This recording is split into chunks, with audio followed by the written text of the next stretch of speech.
This doesn't look like Dimebag Darrell. Do you even, like, know anything about Pantera? That's right, it's time to rank the albums of Pantera, and we're starting at the beginning with Metal Magic in 1983.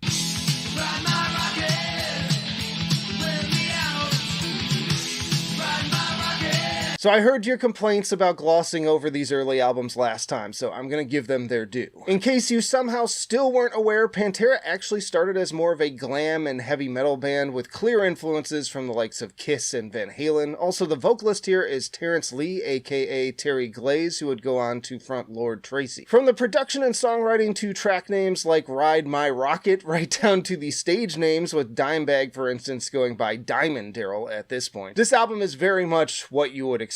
Very late 70s, early 80s vibes without any of the dirtbag bluesy groove that would show up later. Plenty of guitar solos and solid riffing, but again without what would become Dimebag's trademark style. Honestly, for what it is, it's a fine album, but it's just so far removed from what I come to Pantera for that it's just not something I feel the need to go back to very often. If I want something more in the classic style, there are just more impressive and memorable options out there. So this is going to okay tier. Next up is Projects in the Jungle in 1984.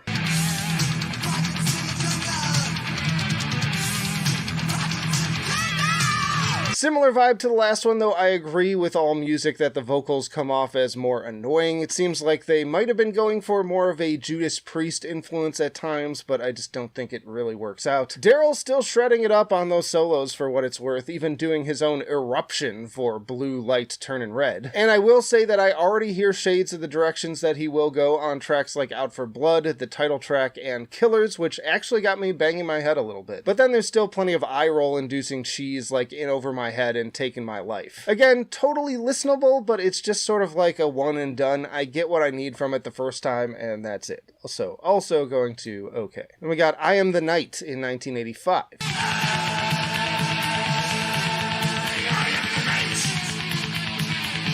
The last album with Terry, and again, it's a pretty mixed bag. Hot and Heavy is a pretty lame opener, if you ask me, but then they go full Judas Priest with the pretty fun title track. More and more of those trademark pinch harmonic squeals showing up on this one, too. Shame that such a solid track is on here, though, because nothing else really comes close to the same level. Down Below and Right on the Edge are decent. Notably, Metal Hammer included this album cover on their list of the 50 most hilariously ugly rock and metal album covers ever, for what it's worth. So, yeah, I'm still putting this one at okay tier. Then we got Power Metal in 1988.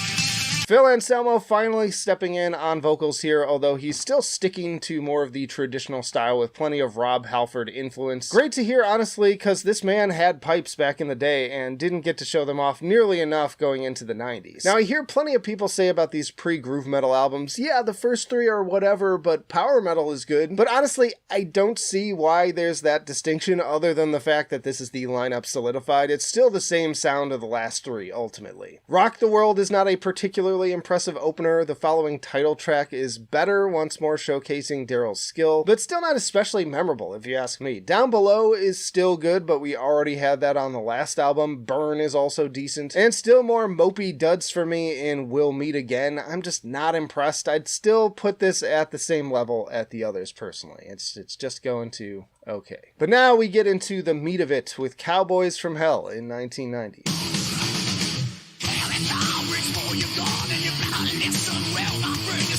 The true essence of what most people come to this band for, although I'd be really interested to hear from people who, like, only love the 80s stuff. Please sound off down in the comments. But obviously, this is a total classic and one of my personal favorites. Just love seeing everyone come into their own, and a great case of a band completely doing a 180 with their style after years and years as a band, and it ultimately being for the better. Plenty of legendary tracks on here: Cowboys from Hell, Psycho Holiday, The Art of Shredding, and of course Cemetery Gates, which perfectly fuses some of their earlier influences into the new sound.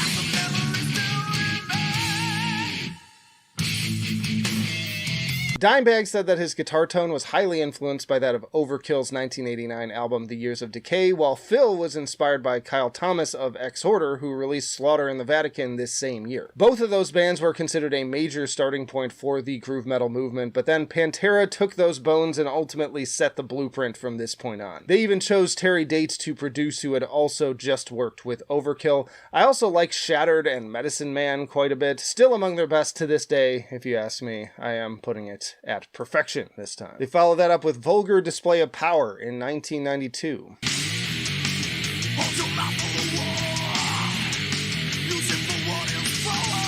Now, I say this takes everything that Cowboys did and does it even better. Songs feel tighter, heavier, and more aggressive, fitting to that album cover. More playlist mainstays for me in Mouth for War, A New Level, and of course Walk, one of the absolute anthems of the groove metal genre. I again miss this era of radio too, where even a song this heavy could make regular radio rotation because of how universally infectious it is.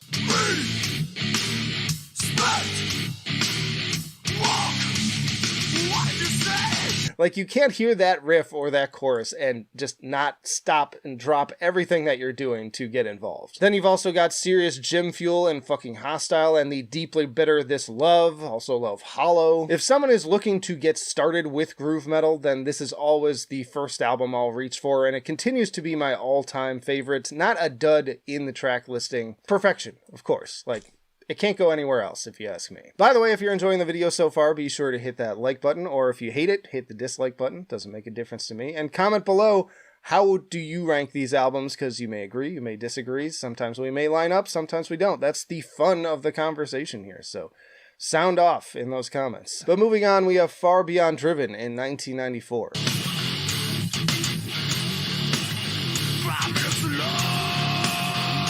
So back when I did this ranking the first time, I didn't realize that there were so many people who loved this album until I saw the angry comments. Personally, I find it to feel a little bit more watered down, with more generic chugs and grooves replacing Dimebag's generally wild and bluesy trademark style up to this point. What? Bro, what are you talking about, man? On the good side, Strength Beyond Strength is a solid opener, Throes of Rejection is a head bobber, and 5 Minutes Alone and I'm Broken have some great groovy hooks on them.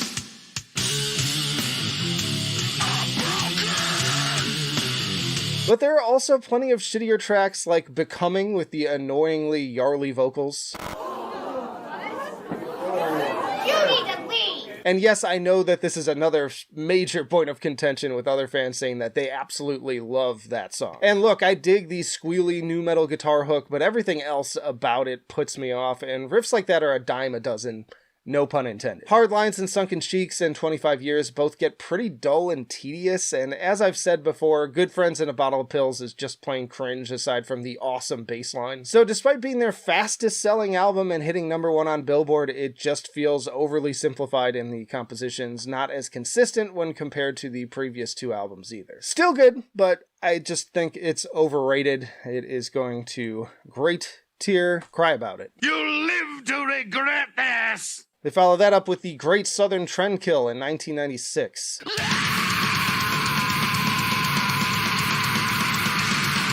What a legendary opening track. I actually had a friend in high school who used this song as his alarm clock, and I can't think of a more effective song for that. I really don't understand why this track doesn't have a music video either. There's something so simple and obvious about just blasting the listener with a deluge of screaming, distortion, and pounding drums, and I don't think anyone has done it as well since. Feeling a major return to those great bluesy southern dirtbag riffs that we want from Dimebag, and the vocals were actually recorded at Trent Reznor's Nothing Studios. Personal standouts on this one include Mega Groover's single Drag the Waters for one.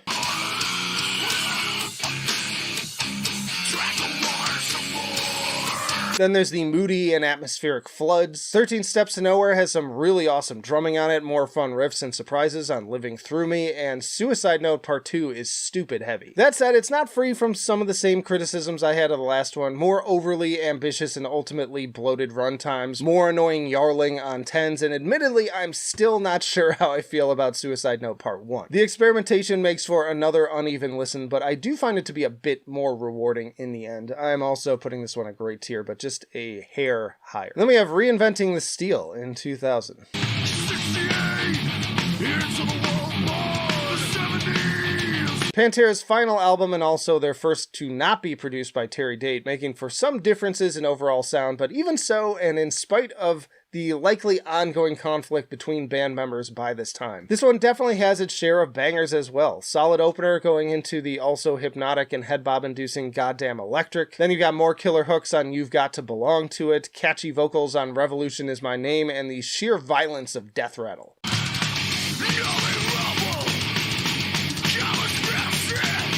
It's not nearly as experimental as the last two albums, which I think some people maybe fairly find less interesting, but as someone who prefers a nice, tight, 10-track album when it comes to groove metal, I appreciate that this feels more in line with Vulgar Display of Power. It gets in, gets the job done, and gets out before it overstays its welcome, and I would also say that I'll Cast a Shadow feels like the perfect song to close out the entire career lyrically. I know that some people rank this one lower, but I think that it's a better and more consistent album as a whole than most give it credit for, and that's how I rank these things. It's about the entire album experience. It doesn't matter if you have like the best singles, it's all about the start to finish feel of it. If you're hitting skip, that's not a perfection album, if you ask me. But this one is going to fantastic, and RIP as always to Dimebag and Vinny. No, no, no, no, no. No, no, no, no, no. Today we are ranking the albums of Machine Head. Help me. And we are beginning at the beginning with Burn My Eyes in 1994.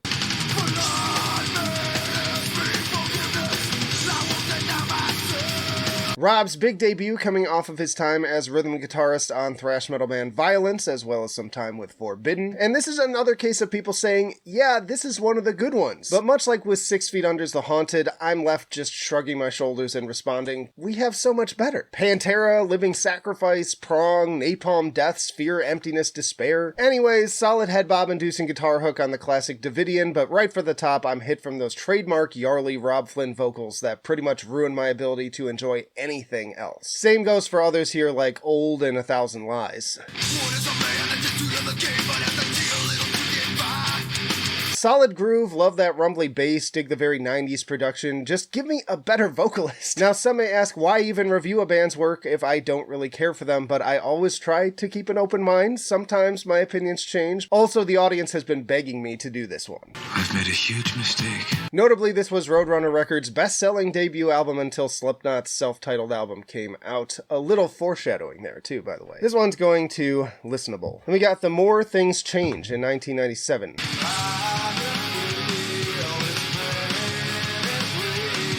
10-ton hammer evolving more of the melodic and kind of sludgier elements while maintaining the groove. Already seeing a significant fan rating drop from the debut on Metal Storm. It's a bit slower, but I don't find it to be that much of a change from that first album, just getting some Helmet vibes. But then I would much rather be listening to Helmet by like a long shot. In fact, Aftertaste came out this same year. Already some allusions too to some things to come, like with the pick scraping simulated DJ scratching part on Take My Scars.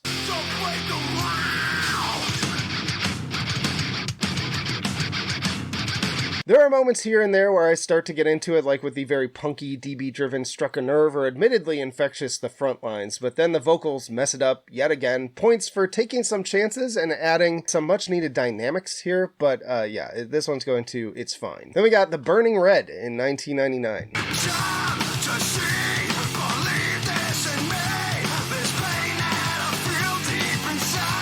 Now, for all the grief I give this band, I can't stand up too high on a pedestal, as this was actually my introduction to them, and an album I owned, being a huge fan of nu metal around this time. And let's be real, still am. Rob Flynn even breaking out the crazy hairdo that I'm a little ashamed to say I had the summer of 2000. I actually got this CD in one of those scam, like, pick 15 albums for $30 mail-in deals. And I listened to it quite a bit back then, and revisiting tracks like Desire to Fire, From This Day, and The Blood, The Sweat, The Tears is always quite the trip down memory lane.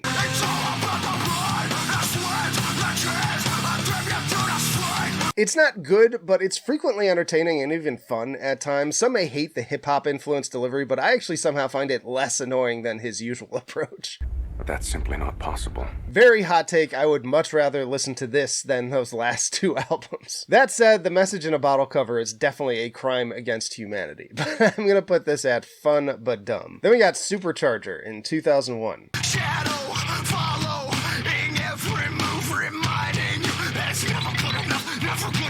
the continuation of Machine Head's nu metal era with this somewhat infamous album. It suffers from a lot of the same issues, but in my opinion ramps up the worst qualities while abandoning any of the charm. The opening track sounds very much like they're trying and failing to be Slipknot, extra embarrassing when considering that this is the same year that Slipknot released the seminal Iowa. American High in particular is extremely embarrassing, but this whole album is pretty trash. Check it out.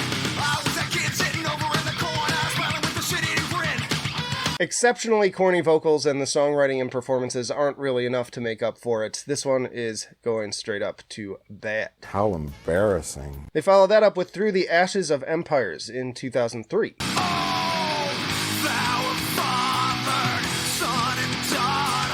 Returning to their groove metal roots with this one, right as nu metal had quickly peaked and headed for a steady decline around this time. Same issues I had with the early stuff, except with less memorable songwriting if you ask me. Bite the Bullet is decent, other songs have their moments, but also some pretty bad moments like Days Turn Blue to Gray. Also, why do these albums need to be so long? This is nearly an hour, and it's just absolute torture at times. But it's not their worst. Like, this is, it's fine. But then we got The Blackening in 2007.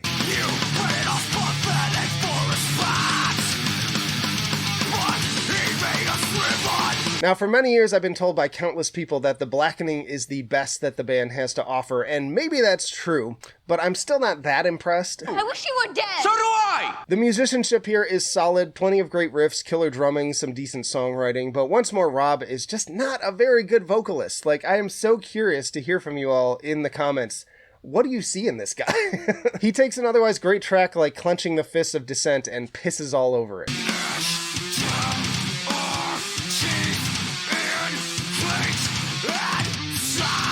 Still tons of awesome guitar work on Aesthetics of Hate, Wolves, and Slanderous. Love the bass on Now I Lay Thee Down. Fun groove and harmonics on Halo. Yeah, I will say that of their stuff, this is probably one of their best, but that question mark is there for a reason. And there's a reason I didn't use a perfection tier here either, because consider this tier list like just entirely down from most of the tier lists I do. Then they put out Unto the Locust in 2011.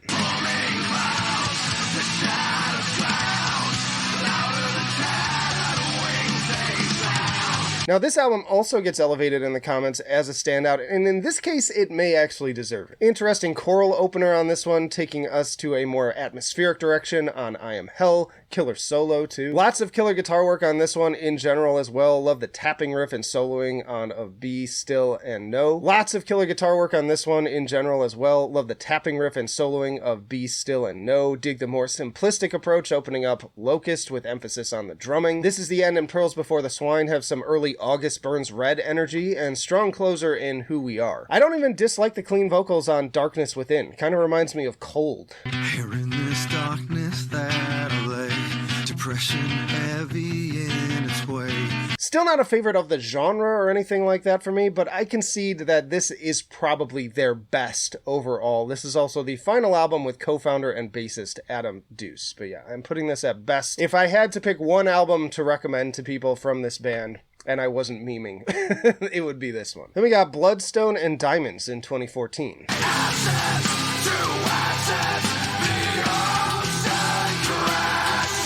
Another cool intro with the strings on Now We Die, and they also managed to incorporate them into the chorus pretty well. Solid song all around. Even more variety on this album, nice thrashy riffing on Killers and Kings and Night of Long Knives, and the intro to Ghosts Will Haunt My Bones gives me like Soilwork vibes. Love the dark eerie atmosphere on the moody Sail into the Black, and Beneath the Silt has some major Deftones energy.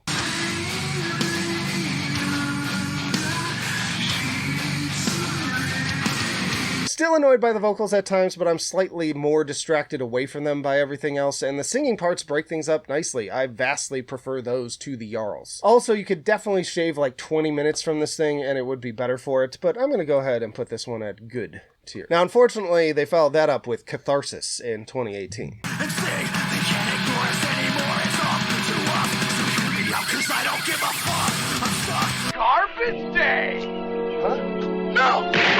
Another famously bad album, Rob stated in an interview that metal lyrics generally don't interest him and that he likes the direct, ignorant-ass lyrics of hip-hop, which makes so much sense. But as a lover of good hip-hop, I feel like he misunderstands the level of craft that some of those groups still put into their flows. Anyways, more Slipknot from Wish riffs and cringeworthy moments. Triple Beam in particular is corny as hell. And there's no moral to the story, read the lines in between, 'cause that's what happens when you balance life on a triple beam.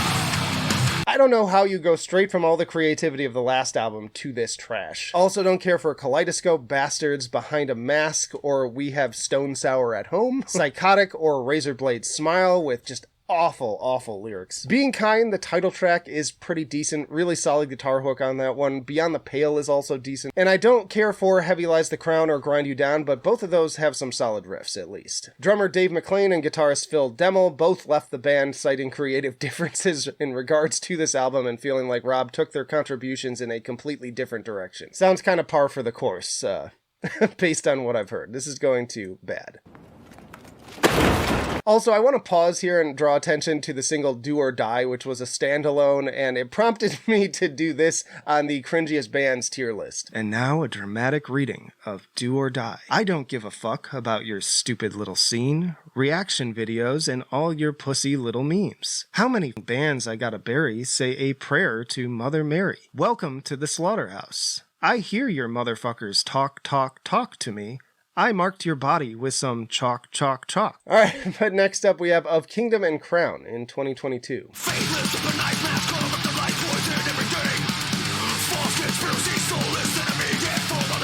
So now, with the context of that last album, I feel like I can kind of understand more why people would think that this was something really earth-shattering. But to me, this still falls short of the praise on so many levels. Don't get me wrong, there are some really cool things happening here that I honestly wouldn't have expected. Once more, Rob's clean singing is solid, as with opener Slaughter the Martyr, and bringing in Vogue of Decapitated on guitar leads to some really tasty riffs. But unfortunately, he didn't last long, quitting in 2024. I wouldn't... Probably for similar reasons.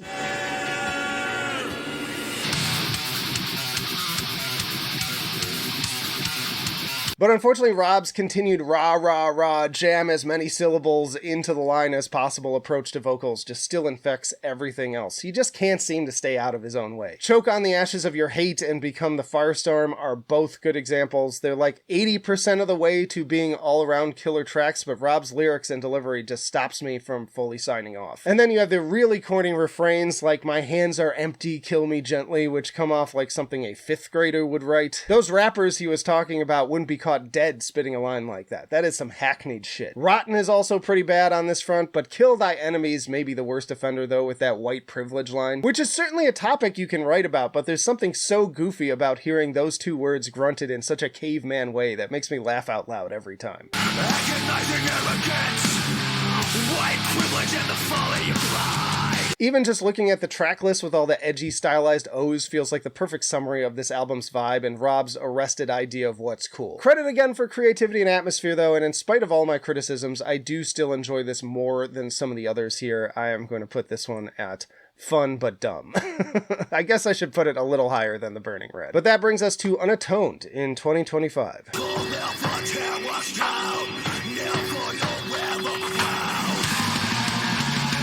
Doubling down on the stupid stylization of the track listing, that's very Rob.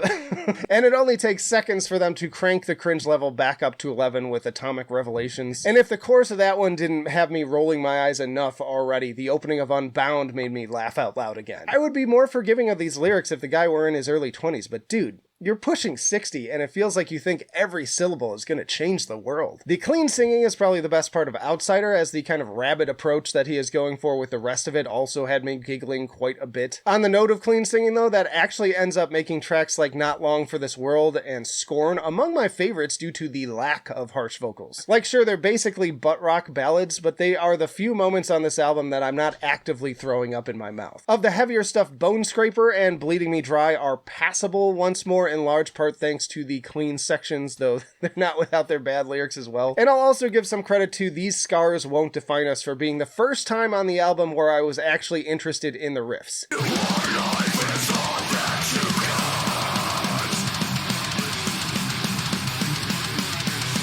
Yeah, Vogue is definitely missed here. Addicted to Pain isn't terrible, except when it is.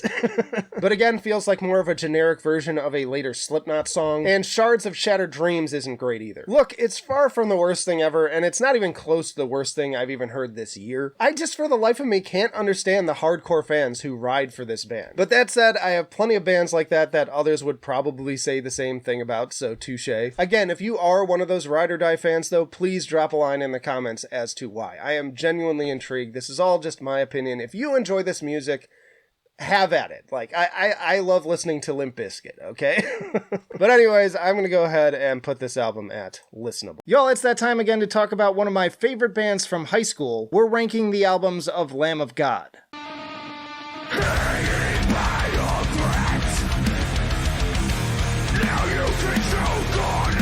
Alright, and we are going to kick things off in 1999 with Burn the Priest. Now, I include this even though they had a different name. This is still the same lineup minus Willie Adler. I will not be including Legion though, because that's a covers album. But yeah, short notes on this thing. Bloodletting is absolutely disgusting. There's a lot of fun cuts on this album. Dimera kills, and it's really fun to imitate the vocals on that one.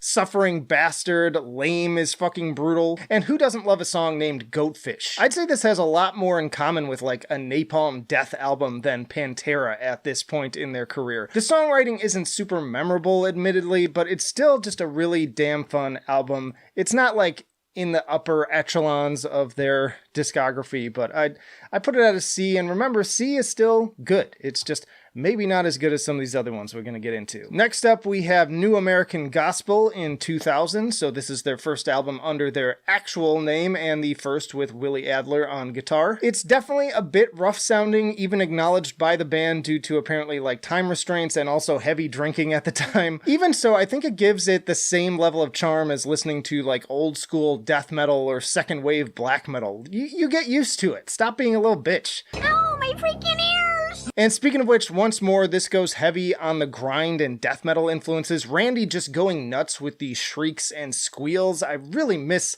that implementation in his kind of range of styles that he uses.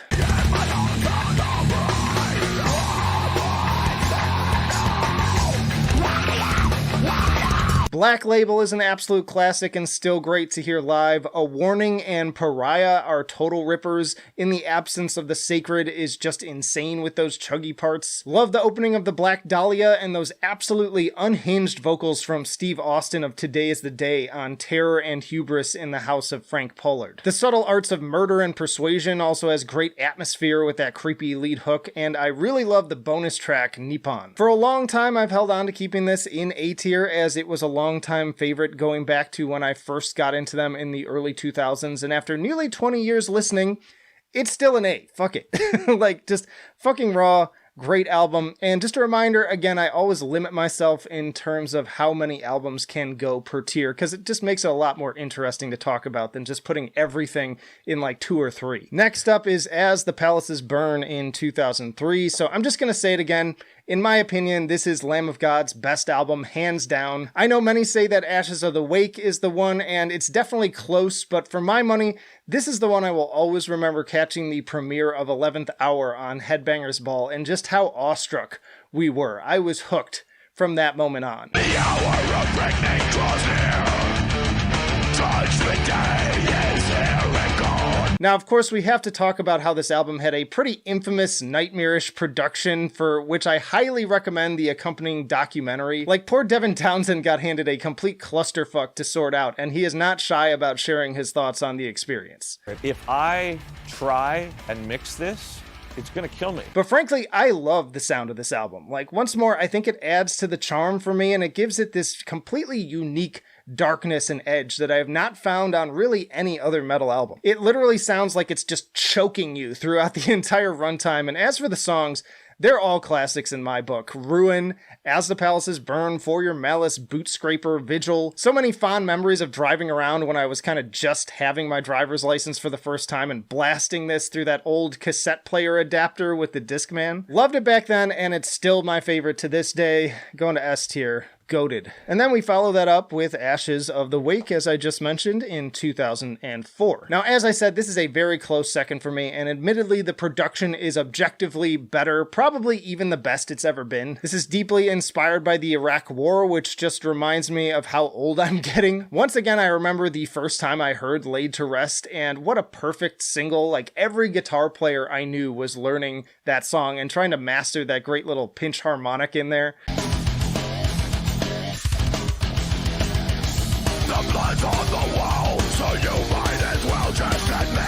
And once more, the entire album somehow lives up to that level of quality, somehow with the likes of Hourglass, Now You've Got Something to Die For, Break You, Omerta. More great anthemic moments to this day I have so much fun screaming along to. It hit Billboard at 27 and is still their top-selling album, certified gold. Also has to be at S tier. So then they followed that up with Sacrament in 2006, and I have a lot of mixed feelings about this one. As much shit as the Palaces Burns gets for its production, I have more issues with how this one sounds for some reason. It even feels like inconsistent from song to song. Redneck was also the first single I didn't actually care for, and it's grown on me with time. But yeah, it's also the beginning of Randy starting to use those Yarly sort of Phil Anselmo sounding vocals, which have always been my least favorite as far as this band's sound. It is a really fun guitar riff, though. This is a motherfucking invitation, the only one you could ever name. Walk With Me in Hell has a pretty rad hook, and that breakdown in the second half is hype as fuck. Again We Will Rise, Blacken the Cursed Sun, and Pathetic are solid headbangers. Descending has a cool hook too. Yeah, I don't know, it was just kind of a turning point for me back in the day when I went from this hardcore fan to more of a passive listener. And honestly, even re-listening today, I feel like I enjoy it less and less in comparison to the others. And I think it's largely due to this being Randy's worst vocal performance, in my opinion. So I'm actually dropping this one down quite a bit from the last time I did this, and I'm putting it in D, which I know is kind of sacrilege to a lot of people, but remember, this is relative within their own discography. Is not an overall grade. If I was giving it a review, I wouldn't give it a D. I'm just considering comparatively how I feel about these albums to make it as interesting as possible to watch within the larger scope of music. I don't think they've truly put out a bad album, honestly. So if you want to cry about that, you need to build a stronger ego, and I don't apologize. Let the hate flow through you. Comment your rage down below, it only helps the video. Also notably, it was the top-selling heavy metal album of 2006, number 8 on Billboard, and received the Album of the Year award from Revolver magazine, so what the fuck do I know? Opinions, right? Next up, we have Wrath in 2009. So full disclosure, I hated this album when it came out. Just, it felt generic and phoned in. I felt it was like Meathead gym music, but again, I'm man enough to admit when I'm wrong. And when I go back to this one now, this one actually gets better each time. The kind of melodeathy intro is a unique way to open things up before In Your Words brings the pain. I'm still not a big fan, again, of the Yarly vocals on here, but they balance them out for the most part a lot better than on the previous album. The snare tone on tracks like Set to Fail gives me early Slipknot vibes.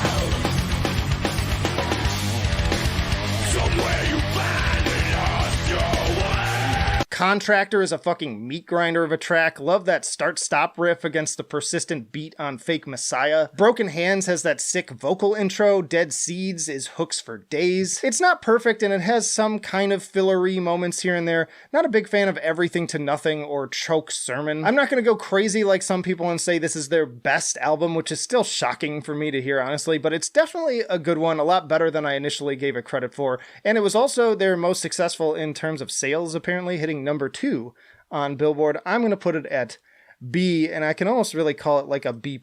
Next up is Resolution in 2012. So great scream, first of all, to kick things off with those doomy riffs on Straight for the Sun, leaning into scorching desert landscape atmosphere. Then the incredible drum transition into the raging desolation, highlighting all of their best qualities. Plenty of other bangers here, like the Undertow, the number 6, Invictus, Terminally Unique, Visitation, and I really wish they'd do more symphonic stuff like King Me, because that track fucks.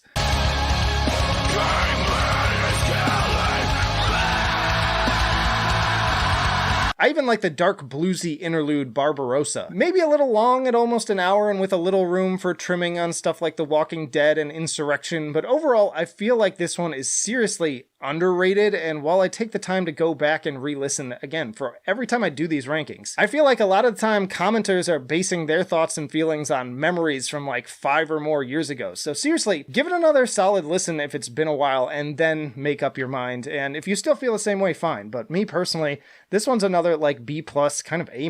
Like I almost want to put it up there, but there's something else I want to leave for that spot. Which brings us to Sturm und Drang in 2015. Still Echoes is another banger of an intro, and Randy really bringing back his rage and range in his harsh vocals with more screeches, all that stuff that I said I was missing from that earlier era makes an appearance here. And even more so on Anthropoid, which honestly could have fit on one of their first 3 albums. That's definitely one of my favorite all-time tracks.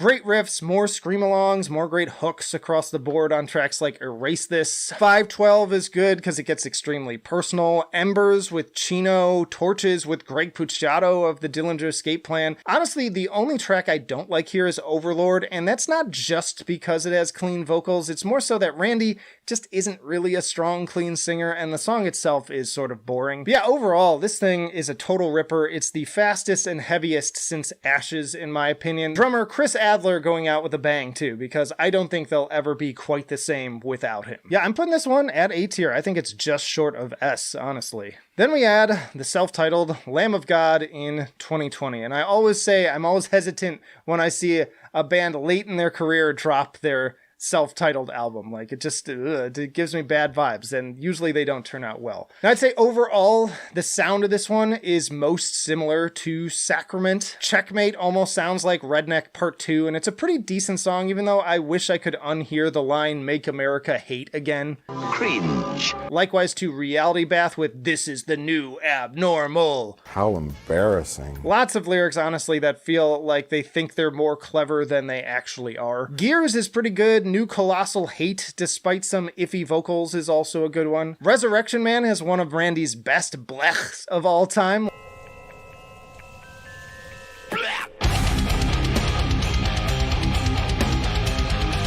Really good for that, but unfortunately it's in service of kind of a dull middle of the song. Luckily, they rally in the final portion and it gets pretty sick there. I do feel like the guest features feel more tacked on here, like they don't feel as implemented into the music, but the D-beat on Routes is undeniably headbang worthy. So yeah, I don't hate it. I still stand by what I said in my initial review overall, that I don't think it's that great, but it's a perfectly enjoyable album and an acceptable entry point for a new listener. Far from the best they have to offer. I'm putting this one at kind of like a C+.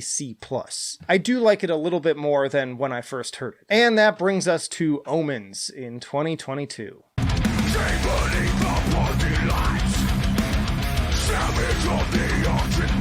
So after the self-titled, my expectations going into this one were pretty low, but I will say that they genuinely surprised me with lead single Nevermore, which has all the best qualities of the band on display. Sick riffs, pounding drums, a great scream-along chorus, banger way to open the record too. Unfortunately, they followed that up with the title track, which is fine, but pretty mid and somewhat forgettable.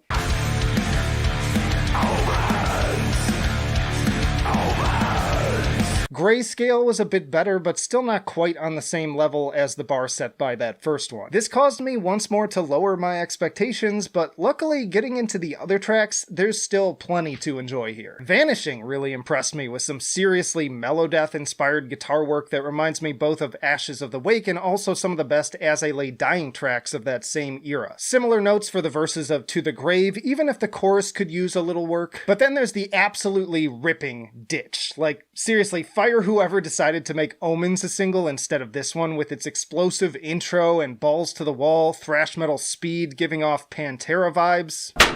Thank you, sir. May I have another? And really there's no shortage of better headbanging content with the likes of Ill Designs and crossover-infused Denial Mechanism, which is another easy favorite of mine. Alternatively, Gomorrah goes for a slower, more atmospheric vibe, more on par with tracks like Remorse is for the Dead, conjuring plenty of darkness as Randy repeats everything is doomed to fail, as well as the moody yet still heavy closer September song, which even throws in some strings for good measure. It's no King Me, but it's still nice to hear them toying with orchestration again. Overall, I'd say this album is a vast improvement from the last one, from the songwriting and energy in its performances to the production. Despite some slightly lower points, it's pretty tight and cohesive, so it's not up there with my favorites yet, but even that could change with time because it managed to grip me right from the beginning, and stylistically it is scratching that old high school itch a bit, so I'm gonna put it at B tier. Given the type of music I listen to today, it's hard to imagine a time where this was one of the bands that made my parents wonder about me. 6 a.m. and already the boy ain't right. Yes, today we are ranking the albums of Devildriver, and we're starting with Devildriver in 2003.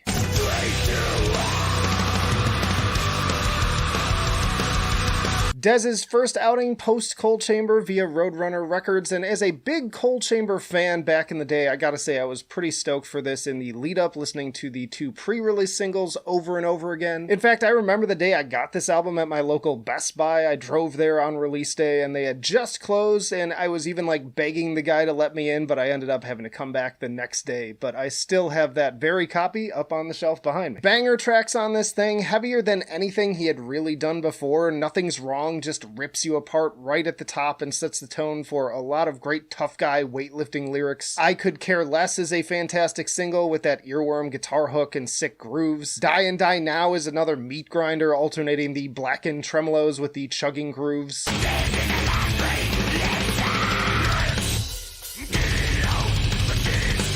I Dreamed I Died and What Does It Take to Be a Man are super infectious, caveman-brained anthems. Cry for Me Sky is perfect for throwing up the horns. This album is a little bit more simplistic and stripped back than the ones that follow, but it's just a total slapper and still one of my favorites just for its sheer aggro energy, so this one's actually starting things off at S tier. Next up is The Fury of Our Maker's Hand in 2005.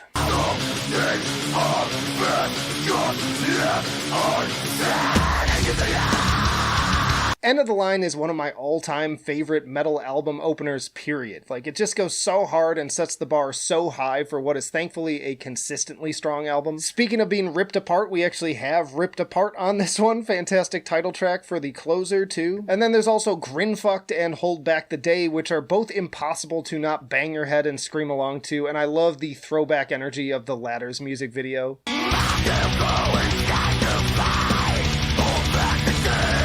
It combines everything I loved about the first album with a little bit more technicality and dynamic songwriting, stronger performances, and even more memorable songs almost go toe-to-toe with Lamb of God at that time. I'll just say it, this is still easily their best album, in my opinion. Even if you don't care for them in general, I think you could dig this one, so it's going to the top of S tier. Moving along, we have The Last Kind Words in 2007.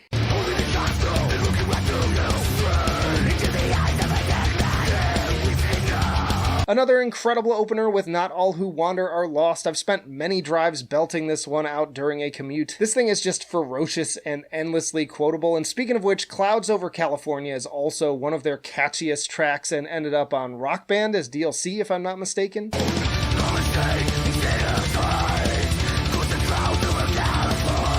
Born of Betrayal is my favorite deeper cut with a little melodic death metal energy in some of the riffs. The Axe Shall Fall makes for another great closer. I will say that this one's a little bit less consistent than the last two, especially in the second half. Still great though, and lots of great memories associated, particularly with these 3 albums for what feels like a different lifetime away at this point. I'm putting this one at A tier. Those were the days.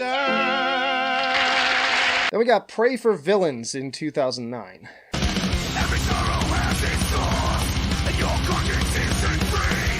So considering how much I loved those albums, I had pretty high hopes for this one now in my college years, but I remember listening to it and being genuinely confused at how it was even possible to listen to a Devildriver album and not feel the compulsion to Hulk out and break something. Like, at the very least, I'd been conditioned to expect a banger opener, and the title track just doesn't do it the same for me. Something about the riffs and songwriting is just off, to the point that I find many of these songs to range from boring to outright annoying, which I know some people really enjoy this thing, but I don't know, it's sort of another sort of cilantro situation where maybe I'm just wired differently for this one. Honestly, to this day, the only tracks I really like are Bitter Pill, and especially Resurrection Boulevard, which has that awesome sweeping guitar hook and those anthemic vocals that I expect from the band.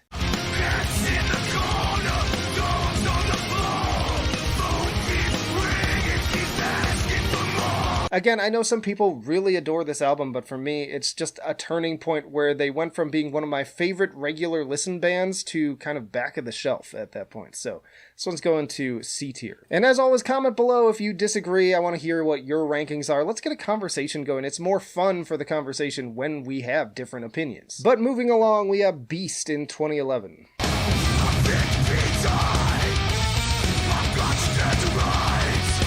So given that last one, I wasn't particularly excited for this release either, but it definitely feels like an improvement. Dead to Rights is another great opener that's almost on par with the first three albums, if falling just a little bit short, and Bring the Fight to the Floor follows with a strong mosh pit-worthy anthem. Shitlist is one of my personal favorites with some really memorable hooks and scream-along vocals. You Make Me Sick brings the D-beats, while Talons Out has this more slithering, serpent-like lead that worms its way into your brain. Very strong album overall, but definitely a little bloated at 55 minutes. It starts to drag for me around Cold Blooded, but still brings the intensity with Blur, and then rallies with another personal favorite of mine with the eerie atmosphere of Black Soul Choir. Still not best of the best, but it's up there, and this is one that's kind of like grown on me too over time, so I'm putting this at A tier. Next up is Winter Kills in 2013.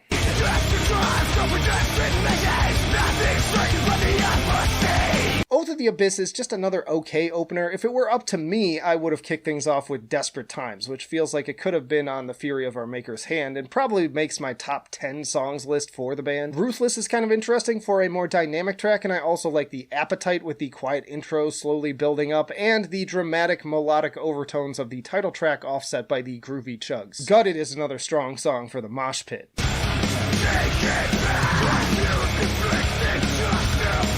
While Caring's Overkill toys with more melodies and wailing solos, and I even like their rendition of AWOL Nation's Sail. Another solid effort. It's about 5 minutes shorter than Beast, but I'd say with a lot more of the kind of forgettable tracks that keep it from rising higher in the ranks for me, so this one ended up at B tier. Then we got Trust No One in 2016.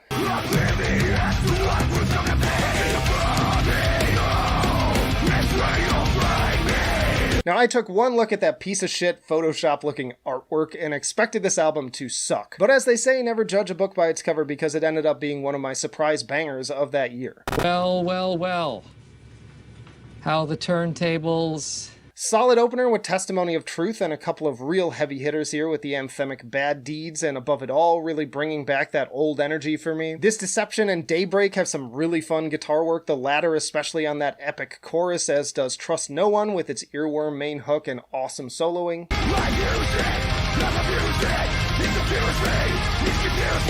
This felt like a welcome return of more memorable songwriting and hooks and vocals that actually stuck with me after listening. It's not perfect and it still doesn't have the same legacy as the first three, but it's a really strong listen and a much tighter one than the previous two at just 41 minutes. I might even put this one in the top 4 overall, so it's gone kind of wedged in the middle of A tier. Then we got Outlaws Till the End, Volume 1 in 2017.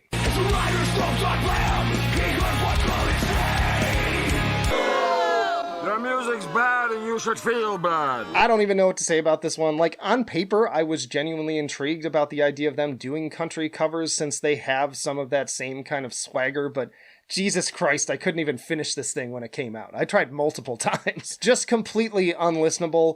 Pray there's not a Volume 2. D tier. Moving along to Dealing with Demons, Volume 1 in 2020. In the hanging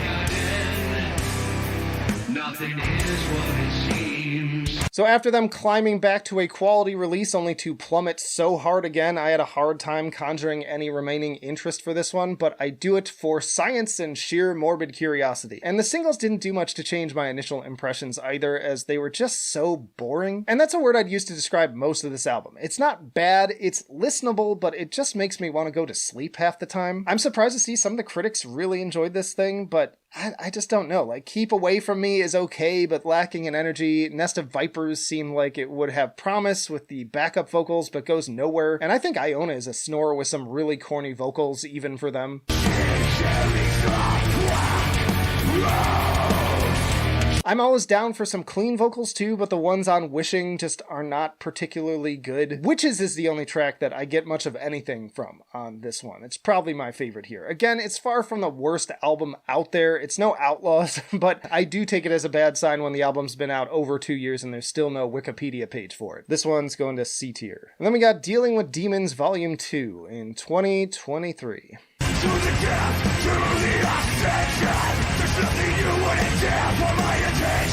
Fortunately though, sometimes the sequel is better than the original. Through the Depths didn't initially get me super excited as a single, feeling a bit paint by numbers, but it's a solid enough track that's grown on me and works well within the album as a whole. In my opinion, I Have No Pity should have been the lead single, because this is a banger opener with a really infectious riff that gets you hyped to hear the rest. Mantra also has a little bit of that Last Kind Words energy with riffs like a tornado of fire. Then you've also got the more kind of mournful, dark melodies of Nothing Lasts Forever, Bloodbath, and It's a Hard Truth. If Blood is Life felt like another kind of dull single in isolation, but I do dig the triumphant sounding dual guitar harmonies and bluesy pace change around the middle.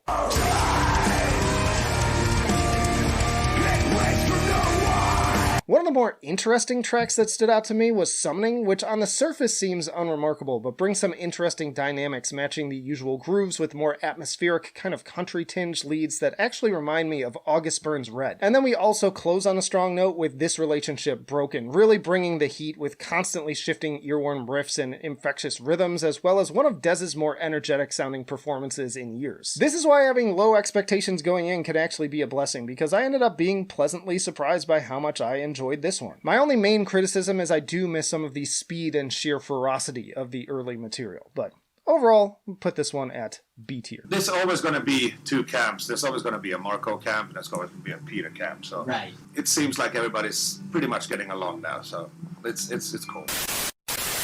Today we are ranking the albums of The Haunted, starting with The Haunted in 1998.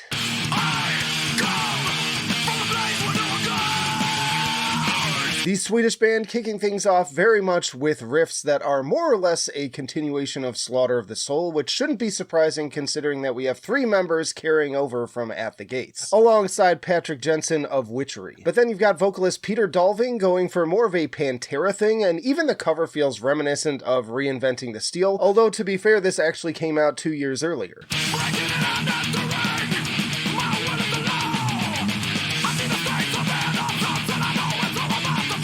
Feeling a little Hatebreed in there too. Love the energy, just full speed ahead with the skank beats and thrash influences. Not as good as the next 2 albums, but pretty fun with standouts like In Vain, Bullet Hole, Undead, and Hate Song. I'm going to put this one at great. I know plenty would put it higher, but that's just my opinion. But moving on, we have The Haunted Made Me Do It in 2000.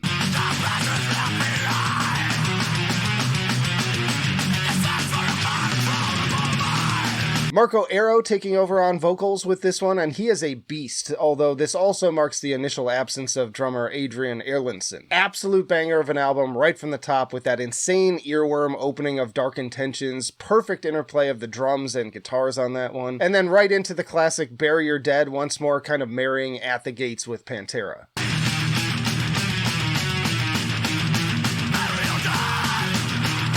Trespass, Leech, Hollow Ground, Silencer. I might as well name every track because they all slap on this album. Endless riffs, wailing solos, great title, tight 36-minute package. What's not to love on this one? Definitely one of my most listened albums from them, and I love that cover art as well. It is going to perfection. They follow that up with One Kill Wonder in 2003.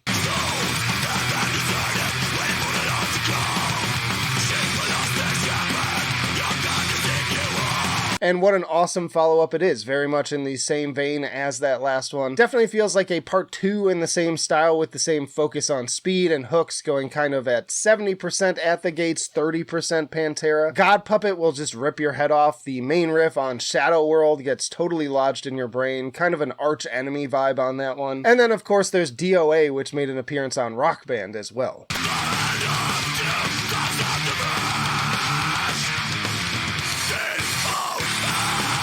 Bloodletting is also a total chugfest. Another killer album I spent a lot of time with in high school and college. So many fond memories, and it still holds up really well. Highly recommended. Also, perfection. Then we got Revolver in 2004.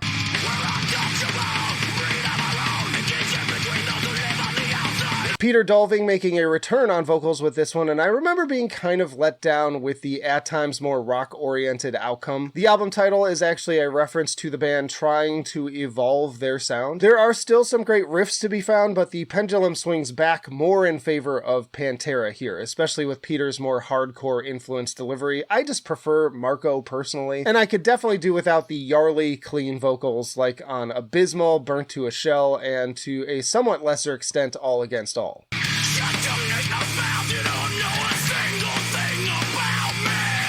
Can definitely appreciate some tracks though, like No Compromise, Sabotage, and Who Will Decide. Basically the tracks that feel like a Melodeath band's take on Hatebreed or Snot even. Definitely not terrible, but a huge step down for my taste. I'm putting it at good tier, and that's kind of a hot take, because I know some people absolutely love that album. Me personally, not so much, but again, as always, put your own rankings down in the comments. It's all subjective anyways, and if you're enjoying the video so far, be sure to hit the like button. But next up is The Dead Eye in 2006. The medication knocks the edge right off with every step away from killing this. Continuing on in that same direction with this one, except with more annoying vocals and less engaging songwriting, in my opinion. It's not without its moments, though. The Medication is definitely a banger on par with some of their best material. The Shifter and The Stain are also pretty solid with plenty of killer riffs, but also plenty of songs that have some good parts and not so good parts, like The Drowning, The Prosecution, and The Flood.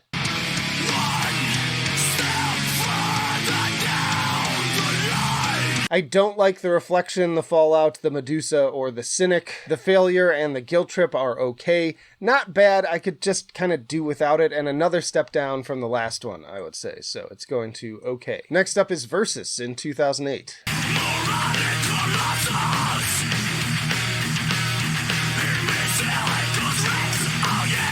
Instruments were recorded live on this one as they were with the debut, giving it kind of a more raw feel. Opener Moronic Colossus actually feels like it could have been a song off of Metallica's Saint Anger, just without the insane snare drum, so that's maybe kind of a compliment. Agree with that?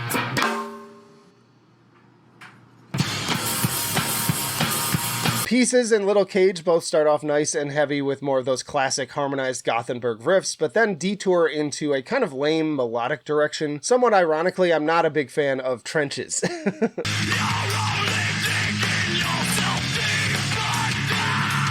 As well as plenty of others like Ceremony, Rivers Run, and Scold, but Crusher is solid and Iron Mask is kind of interesting. I would also put this one at okay. But that brings us to Unseen in 2011.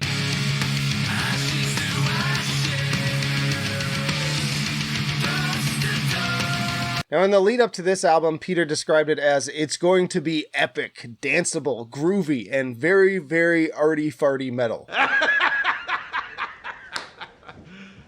You serious? Notice none of those being words I would associate with why I like this band. But yeah, right from Never Better, it's clear that they are really going for something else with this one. Definitely some new metal sounding vibes, which isn't really even a bad thing in my opinion. I love me some new metal, but I'm just wondering, why now? It seems very late for that in 2011. I will admit that the clean chorus is kind of catchy, but No Ghost also gets downright goofy. Kind of Mushroomhead meets Clutch vibes.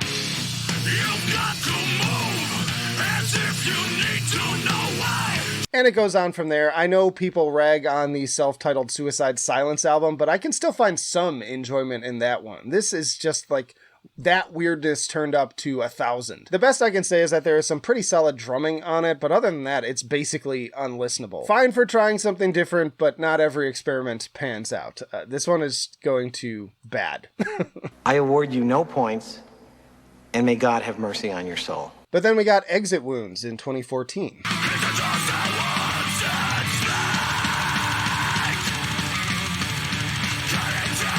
The return of Marco on vocals, and don't get me wrong again, Peter is good, but I've just always been on Team Marco all the way, so I was excited for this. And with Adrian Erlandson also back on drums, and Ola Englund replacing Anders on guitar. And with this refreshed lineup, they were seemingly ready to get much heavier again. Marco comes in like he never left with that opening scream on Cutting Teeth, total maniac, and the riffs are as thrashy as ever. My Salvation and Trend Killer are serious headbangers that sound seriously pissed off, and Psychonaut is Hook City.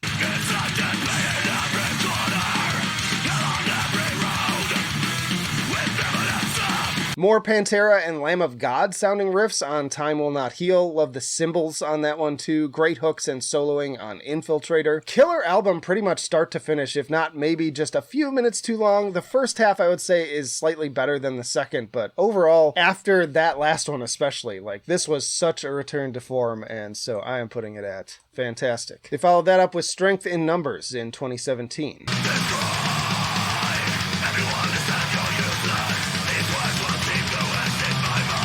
Now, I recall not being particularly thrilled by this album when it first came out, but every time I go back to it, I just remember how good it actually is. I was wrong.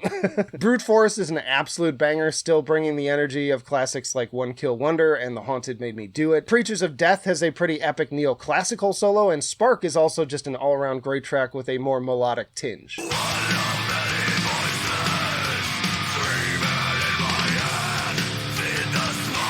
Marco is consistently aggressive, especially on Tighten the Noose and the Meshuggah-esque Means to an End, and it's impossible to not scream along to the chorus of the title track. Once more perfectly fusing Gothenburg melodeath riffs with the bluesier Pantera-esque elements. Again, I had this one pretty low initially from memory, but the more I listened, the faster it rose in the ranks as I was going back to it now.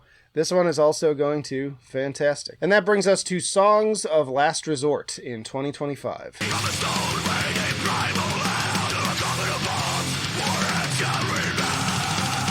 Another very strong outing, thankfully, that seems to largely pick up where the last one left off, despite the 8-year gap, arguably sounding even more youthful and pissed off than ever. In fact, if someone told me that opening track Warhead was a leftover recording from One Kill Wonder, I absolutely would have believed them. And this followed quickly by another shredfest and career best of a track with In Fire Reborn.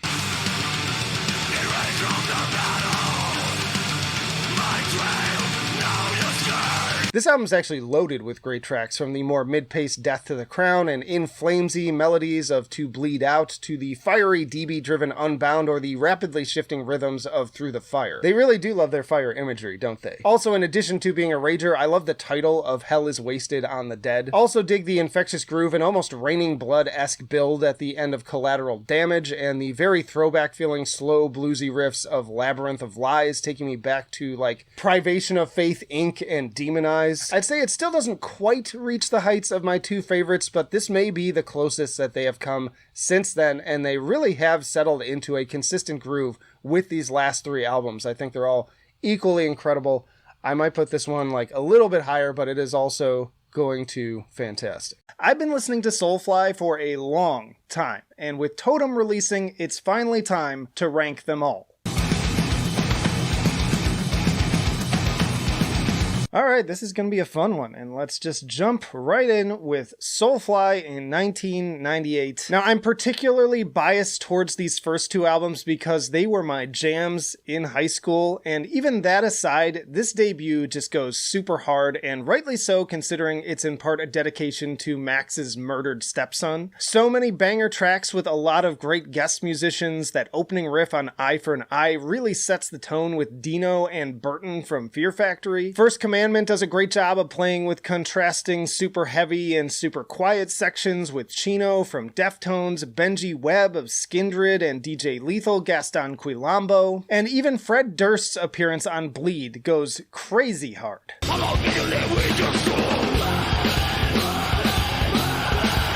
Not to mention that atmosphere on this thing is just brilliant with all the awesome tribal sounding, drumming, chanting, Portuguese lyrics. It basically takes what Roots did and cranks it up to 11. There's a reason this made my top 10 nu metal albums list, and I think it still stands out among the rest. It was certified gold. Easy S tier to kick things off. Then they followed that up with Primitive in 2000, and so it was hard to top that debut, but this is a great one to come after it, continuing on with all those same elements that made it work so well. Back to the Primitive makes for another great opener with equal parts pure headbanging and cultural adoration, even incorporating the Brazilian berimbau.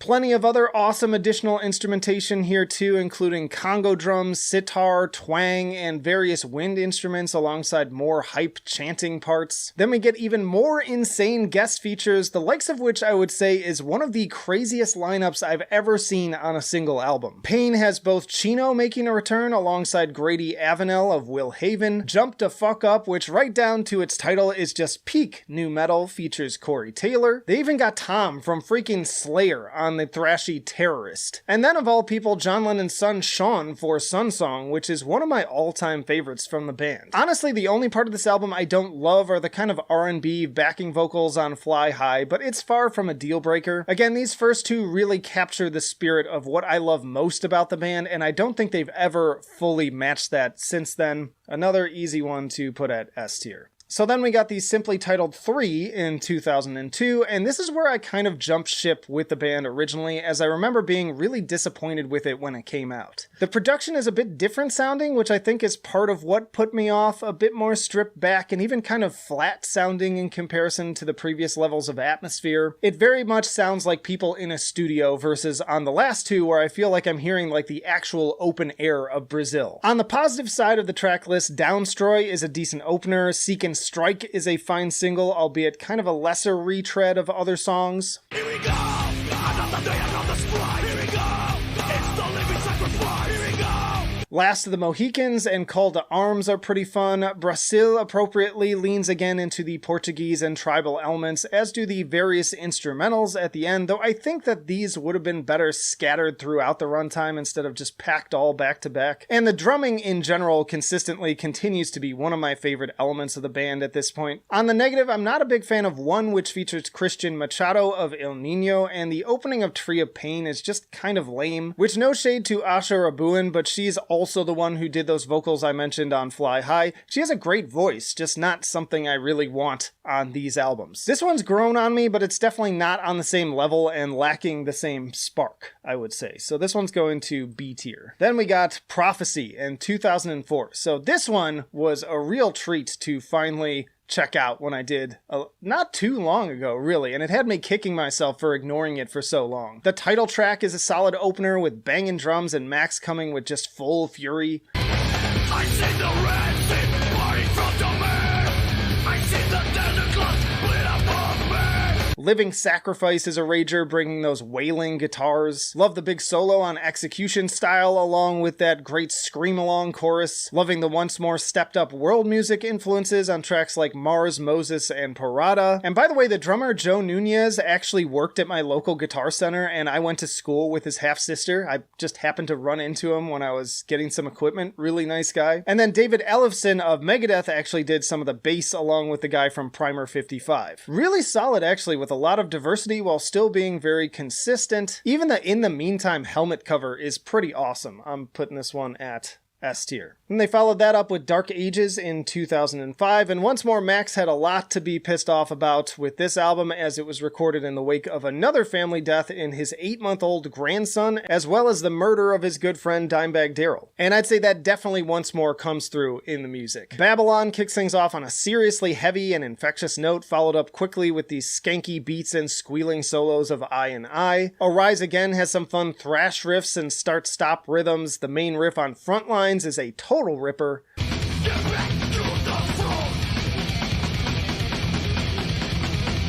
And yet again, some really delightful world music influences and Portuguese lyrics to break things up and help give it that extra unique twist. I still don't love it as much as these top three, but it's good enough that I'm putting it at A. I was kind of surprised to see that this was actually the highest audience ranked album on Metal Storm by a pretty wide margin, even beating out the first two by a full grade almost. But let's move on to Conquer in 2008. So Max Cavalera stated in an interview that he had been heavily influenced by Bolt Thrower, Napalm Death, and Slayer in writing for this album, which he declared at the time would make Dark Ages sound like a pop album. That's a pretty tall order. Now, rightly so, Bloodfire War Hate kicks off full thrash mode, calling back to Sepultura, and even has guest vocals from Morbid Angel's David Vincent. Same energy goes for Fall of the Sycophants, big doomy riffs on Touching the Void, and a pretty rad groovy middle section. Warmageddon is a slower, more Metallica-esque chugger in the vein of something like Sad But True. Pretty killer bass line on this one too. Tons of great soloing. But on the flip side, Unleash feels a bit overlong.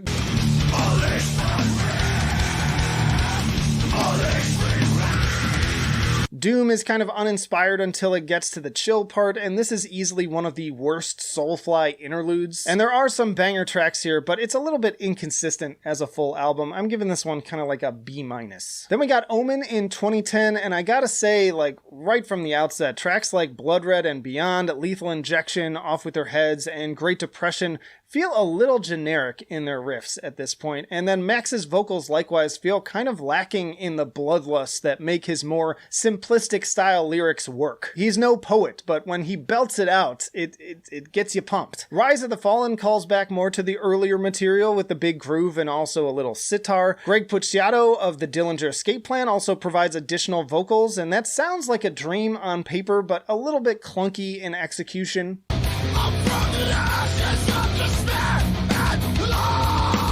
Again, some great soloing, but falls even shorter this time pretty much everywhere else, I would say. Really light on the regional influences too, aside from a few sprinkles here and there. Frankly, it's also just pretty dull by comparison to these other albums I've talked about so far, with not even really one, like, great standout track, in my opinion. And this was also kind of their first just real flop, I would say. So I'm putting this one at D tier. Luckily though, they kind of rallied a bit for Enslaved in 2012, bringing in Tony Campos of Static X and Fear Factory on bass, and also the only album to feature former Borknagar drummer David Kincaid on drums. Love the crunchy bass intro of World Scum, as well as the always raunchy snarls of Travis from Cattle Decapitation, another great guest part there.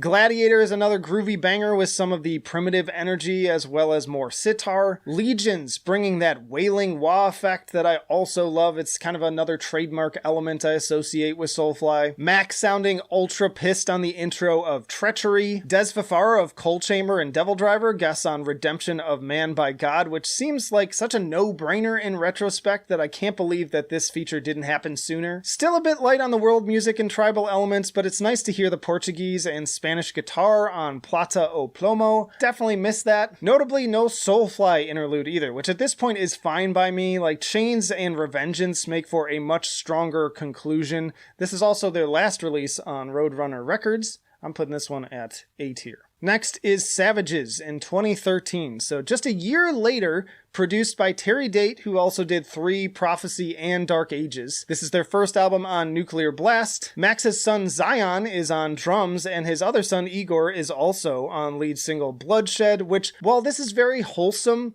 to be totally honest, it's pretty underwhelming.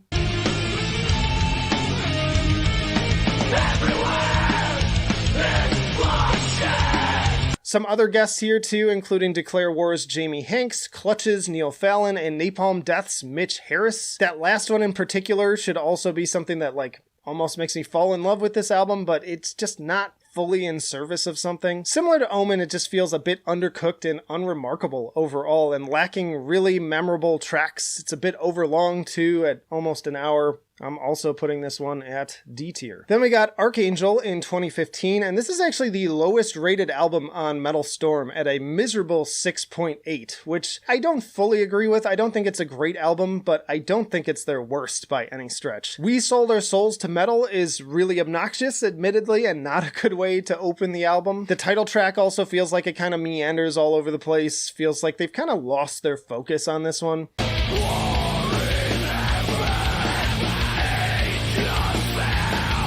It almost feels like a garage jam session, and honestly, in my opinion, again, it's not bad, it's just lacking in structure and intensity. It does have some cool moments and interesting atmosphere, and I would at least rather listen to this than Omen or Savages. So, gonna put this at C tier. This is also their second lowest charting album. Then there's Ritual in 2018, and Max said, for this one we really tried to retain the groove of early Soulfly as well as my love for the heavy, fast stuff I'm into, and I'd say that it delivers on that balance pretty well. Nice to finally hear some tribal elements on the title track to open things up, as well as the hand drums and chanting on parts of Blood on the Street. Dead Behind the Eyes is a great follow-up with some of that Lamb of God energy in both the riffs and Randy Blythe's guest vocals. Ross Dolan of Immolation features on the slow, lumbering groove of Under Rapture, which is definitely on the heavy side of things.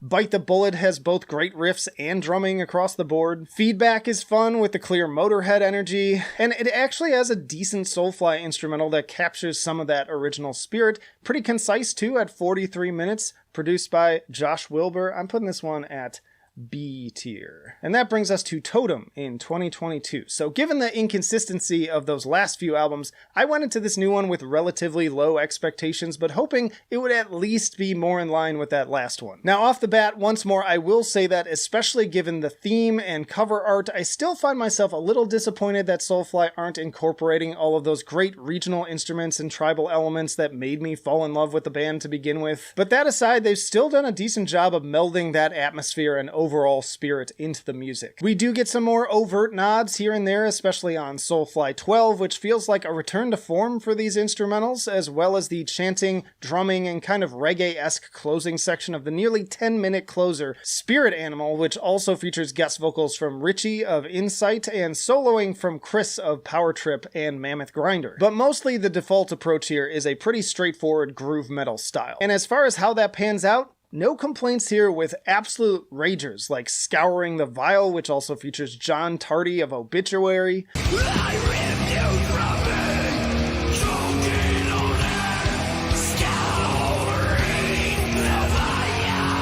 Definitely one of my favorites of the album alongside the pummeling Ancestors. The almost Tom G warrior sounding flavor grunts and snarls on The Damage Done had me making the stank face more than once. Love the very nu metal throwback vibes of the title track before it makes that surprise transition into thrash territory. The Rain and Blood inspired Filth Upon Filth is another standout with its incredibly infectious chugs and fuck the world attitude.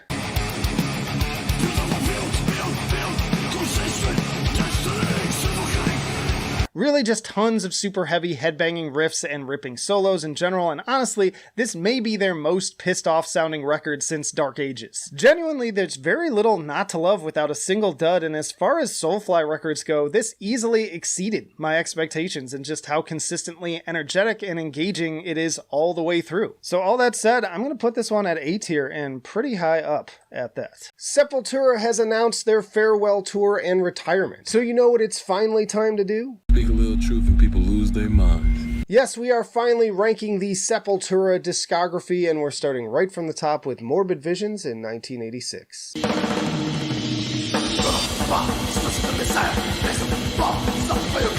Some fun trivia if you didn't know, aside from the rough production, Max has said they didn't even fully tune their guitars and they knew very little English, so lyrics were translated word for word. Definitely makes for a pretty charming debut from a couple of Brazilian dudes who were clearly inspired by the more satanic vibes of Slayer at this point. I can also hear how, along with the likes of Celtic Frost, Bathory, and Venom, this was also a starting point for some of the earliest black metal bands. There's even a track called Mayhem. It's got a unique, cavernous atmosphere that allows it to stand out from all the other albums here, and as someone who digs that, I'd say its shortcomings end up becoming a big strength. So it's actually one of my favorites. I'm putting it up at fantastic. They followed that up with Schizophrenia in 1987.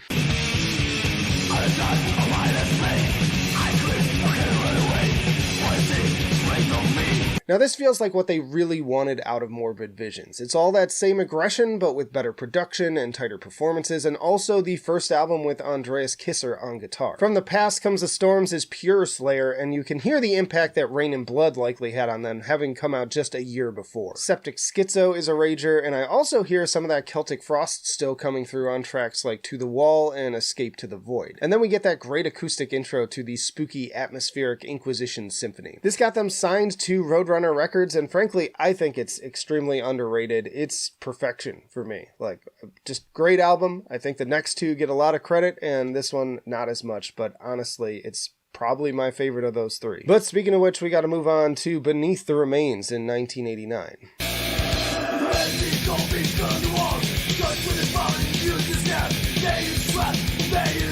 Alright, so hear me out. For years, I have called this album overrated. What? Bro, what are you talking about, man? But I've come back to it many times over the years, and I think it's finally starting to grow on me. They're definitely working on expanding the dynamics and atmosphere, though at the loss of some of the bloodlust and grit I love about the first two albums. It's also clear that they drank from the Master of Puppets Kool-Aid going into this one, which is especially evident on Sarcastic Existence. In any case, the title track absolutely slaps, Riff City, Inner Self still bringing some of that Celtic Frost energy, Stronger Than Hate is a banger, Mass Hypnosis has great soloing. More fun trivia, the original cover art was actually supposed to be the one that ended up on Obituary's Cause of Death. I can totally get why people love this, and it is definitely one of their better albums, so I am also going to put this one at perfection. I can admit when I'm wrong. They followed that up with Arise in 1991.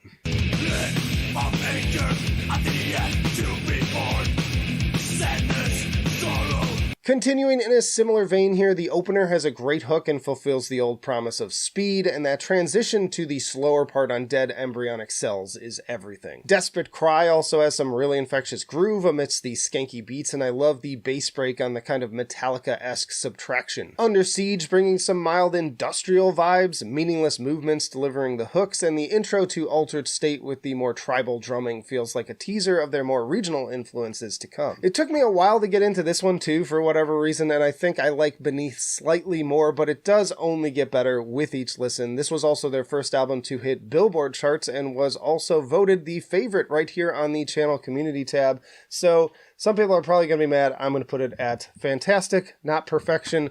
But come on, like, if you're upset about that, chill the fuck out. It's only going to get worse from here, trust me. Next up is Chaos AD in 1993. Chaos AD, takes over the street, controlling police, bleeding the flame. Okay, so they make a pretty distinct shift from thrash to groove on this record, which I'm fine with, but I do have to say, something about Max's delivery on Refuse Resist makes me snicker every time I listen to it. Like, I'm surprised this track hasn't made a resurgent, because it really is like AI made a metal song out of 2020's hashtags, but I found it to be silly long before Twitter even existed. That said, this re-listen, I enjoyed this album a whole lot more than I did back in the day, because this is another one I resisted. I don't know why, it just like didn't click with me. I find some of it to be a little bit corny, but I love these guitar grooves that they're leaning heavily into the tribal drumming style, both integrated on the kit and starting the trend of including standalone tribal instrumentals with Kiowas. Then I hear a lot of Helmet influence on the guitars, especially on tracks like Amen. Territory is pretty dope. Slave New World, Nomad, and Amen have a little industrial flair again to them. Propaganda has a banger bass part. So yeah, overall, another one, I'm going to put this at fantastic. I think it's really strong. I do appreciate that this is where they really start sounding like a unique band too, like really waving the flag for their Brazilian roots. But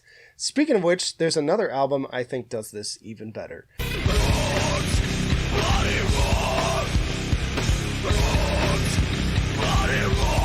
You wouldn't! You You just couldn't. Yes, this is Roots in 1996. I am a diehard Roots apologist. Unsubscribe. There is a sect of the fan base that hates this album, but again, I love how much reverence this has for the band's Brazilian roots, and as a big Soulfly fan, this is clearly a big jumping off point for that sound. It was deeply inspired by a visit with the indigenous Zavante tribe, who were also recorded for the album. And then you've got some awesome guest appearances here from Jonathan Davis of Korn and Mike Patton on Look Away. Roots Bloody Roots is an absolute banger, as is Cutthroat, Breed Apart, and Born Stubborn. Attitude is like tribal meets industrial meets groove, Rada Mahata killing it with those drums and the tribal singing. Does it need to be an hour and 12 minutes? Probably not, but there's not really any songs I would be quick to cut either. You could probably swap Jasko for Ambush and then just end on It's Sorry, and to be fair, over 13 minutes of the runtime is more or less a bonus track. If you're one of those lame, never new metal people, you're gonna hate it, but I think those people are missing out, and they're allergic to fun. So yeah, get pissed off all you want. This shit's going to perfection, right after Schizophrenia, above Beneath the Remains. Choke on it. Things you wouldn't understand. Things you couldn't understand. Of course, Max would leave after this album to further explore these sounds with Soulfly, which brings us to Against in 1998. Back and forth, never really stopping. So Max is out, replaced by Derek Green, and honestly, he slides right in pretty well. Their vocals aren't all that dissimilar on this album. Musically, this continues on in a similar train as Roots, but I feel like it lacks the same punch. Lots of great drumming still, but the riffs feel very generic and recycled, and as a result, I don't find many of these tracks to be sticking with me. Also, around Floaters in Mud, we start to get some questionable vocal choices, despite that being an otherwise decent track. Unconscious and Kamaitachi have some cool atmosphere. Like, it's not bad, it just feels like Roots light. It's pretty forgettable. I'm gonna put this one at okay tier. I think even their worst albums are like a C+ though. Like their discography is relatively consistent in quality, if not at all in particular style. Next up is Nation in 2001.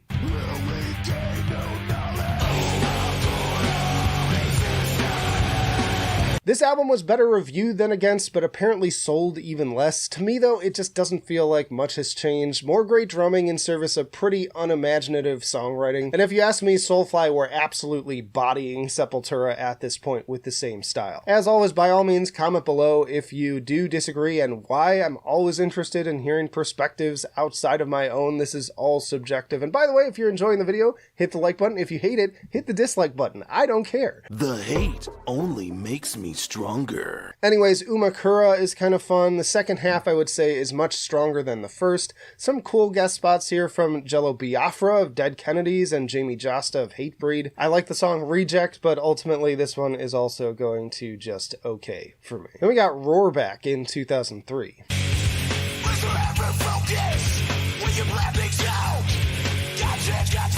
Come Back Alive is a much better opener than the last two had, feeling some of that old energy coming back here. Godless and Apes of God also bring some real fire both in the riffs and Derek's screams. Urge shows improved dynamics and melodic elements alongside the heavy stuff. Corrupted is a foot tapper. Leech has a lot of fun hardcore energy. It's hardly reinventing the wheel, but I think that this is the first album since Max left that comes quite close to being as strong as his final outing with the band. So I saw some people rating this low. It's pretty low rated on Metal Storm, but I put it at great tier. Like, I think it's like just under Chaos AD. Then we have Dante 21 in 2006. What you are is what you learn. It never made a difference to you. As the name might imply, this is a concept based on the Divine Comedy, and it's also the last with Igor on drums. Dark Wood of Error kicks off with almost a Meshuggah style riff that really does give off the vibe that we are tunneling down to hell with Dante and Virgil. Great balance of atmosphere and aggression. It feels a lot darker than the last few albums, and the first in a while that feels like any sort of stylistic progression or experimentation. Loving the eerie strings on the interludes that break up the three acts. Love the drum break on Repeating the Horror. Crown and Miter is a deep D-beat rager with some subtle brass additions, big dramatic closer with more strings and sitar. For me, this is where the Derek era really starts to find its stride with their own interesting take on the band's sound. And so this one was at great. It got bumped down a little bit. I'm putting it at good, but like pretty high up there. Then we got Alex or Alex in 2009.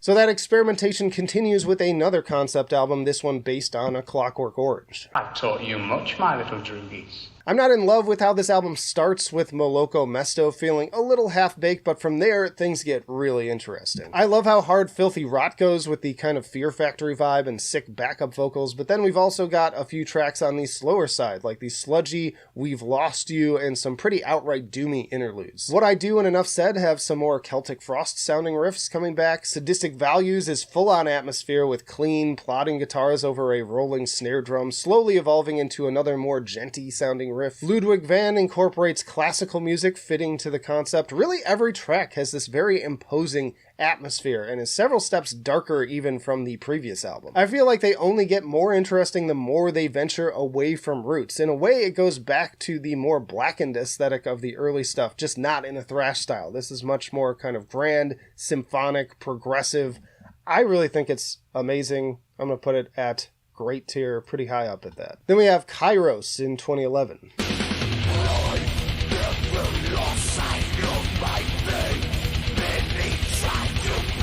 This is their first album with Nuclear Blast and produced by Ross Robinson, and it sounds great, but honestly it feels like a step back from a songwriting standpoint. Getting right into it with the head bob-inducing groove of Spectrum, the cover of Just One Fix from Ministry is pretty cool, but feels weird so early in the track listing. The Firestarter cover is a nice twist too. Dialogue is also pretty rad. Overall, solid tracks, but just nothing super memorable on this one either. What's the most interesting to me is that all of a sudden Derek sounds like Dez from Devildriver on this album. I was honestly looking at the info to double check that it wasn't him in some places, and it's not, but it ends up feeling kind of like a mid-tier Devildriver album as a result. So this one landed at good. I think it's a little better than these two, but yeah, it's not in my favorites. Then we have The Mediator Between Head and Hands Must Be the Heart in 2013.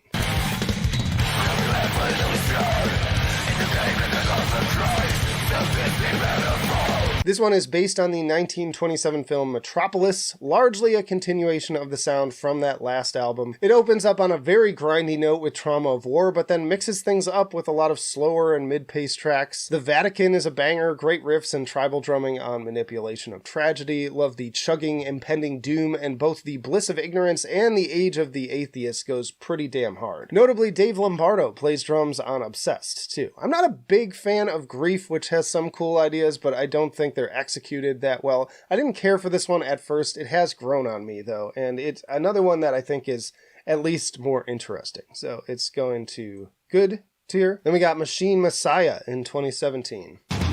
What happened to me? Felt like I had everything. Such a big catastrophe. This was their longest gap between albums, and then they bring it back though with this big dramatic opener with the title track. I feel like they outdo this one in every way with the next album, but we'll get to that. Phantom Self reminds me again of Devildriver, specifically I Dreamed I Died, but mixed with some Machine Head and some cool strings. Iceberg Dances is an interesting detour going full on instrumental prog, complete with Hammond organ. It sounds very Rush inspired, and then leading into the string intro of the epic Sworn Oath. Aletheia mixes tribal elements with this kind of weird and uncanny atmosphere, stellar drumming on Silent Violence, and dizzying guitar shredding on Vandal's Nest. It's a little inconsistent and seems a little confused about what direction it wants to go, but I've come to like this one quite a bit too, so I am also putting this one at good, maybe even a little bit higher than the last one. And then we have Quadra in 2020.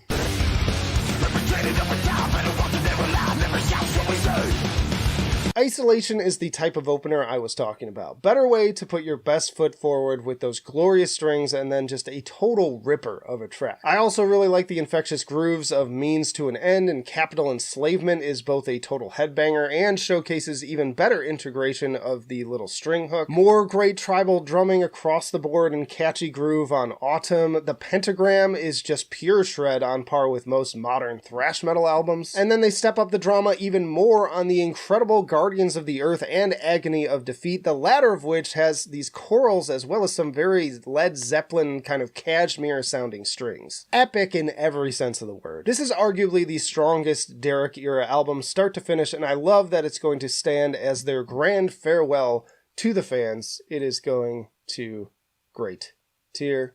What's up, metal and heavy music fans? Today we are ranking the albums of Meshuggah.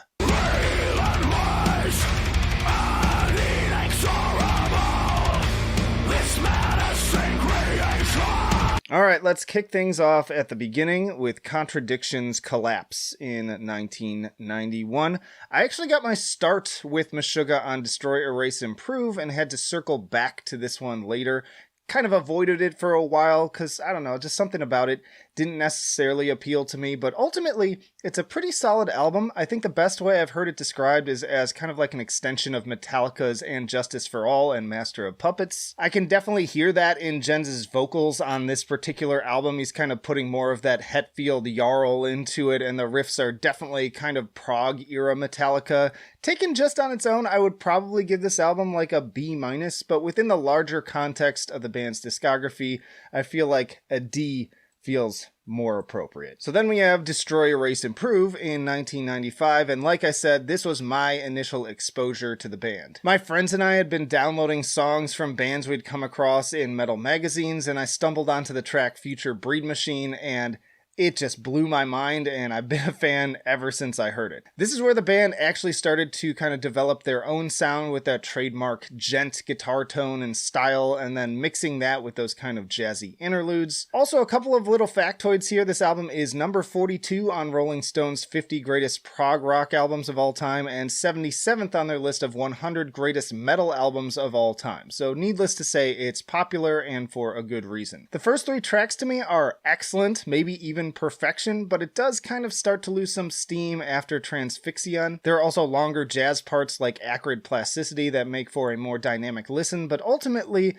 the pacing's a little bit clunky and it does drag in certain areas. So, you know, even though I kind of want to rank it higher for legacy, I'd say when weighted against everything else, I'm leaning towards kind of a B on this one. Which brings us to Chaos Sphere in 1998. So this seems to be like the favorite album of the old school Meshuggah fan base, and for a pretty good reason. It's got a lot of great stuff on it, especially mainstay track New Millennium Cyanide Christ. What a fantastic name for a track, by the way. It's definitely a much faster, heavier album than Destroy, Erase, Improve, and I'd say more to the point with fewer interludes, just getting in your face with the likes of Concatenation, which is one of my personal favorites. At this point, they're fully embracing the polyrhythmic djent style as the core element of their sound, and it feels like the blueprint for the rest of their albums moving forwards, even if it still has just a touch of that remaining kind of thrash energy.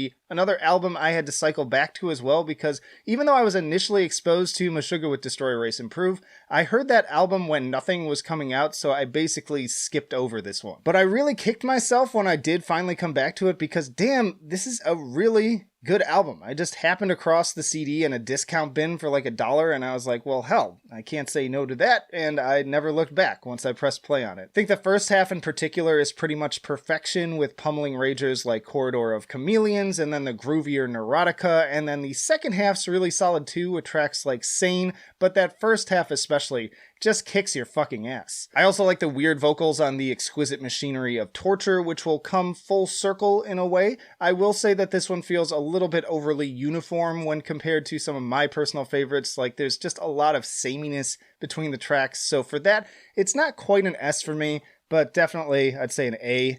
at minimum.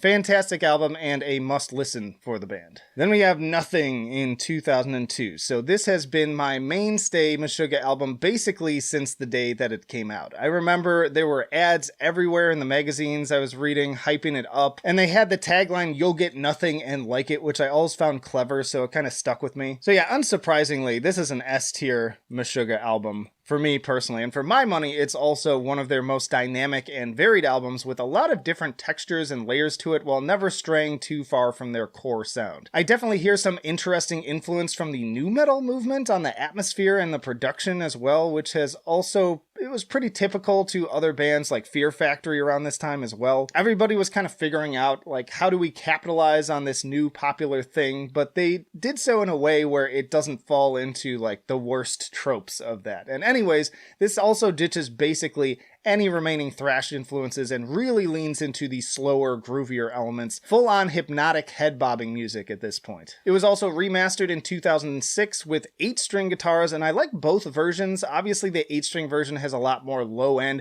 but you know, either version is perfectly enjoyable. I probably spent about equal time with both of them. So many incredible songs on here: Rational Gaze, Spasm, Closed Eye Visuals, and I actually used Stenga in my college music course during the unit on time signatures. We were supposed to bring in tracks that were not in 4/4, and I actually had the teacher a little bit stumped because the drums here are in 4/4, but the guitar kind of rolls past it each time, and I've never been great at describing that. Somebody more into that stuff could explain it better, but it was just kind of fun to have the teacher sit there for a good 5 minutes kind of listening to the beginning and trying to figure out what was going on. If I do have one nitpicky criticism of the album, it's that it is a bit overlong and you could probably honestly snip off the last 2 tracks. They're not bad, it's just that it might be a little bit more concise that way.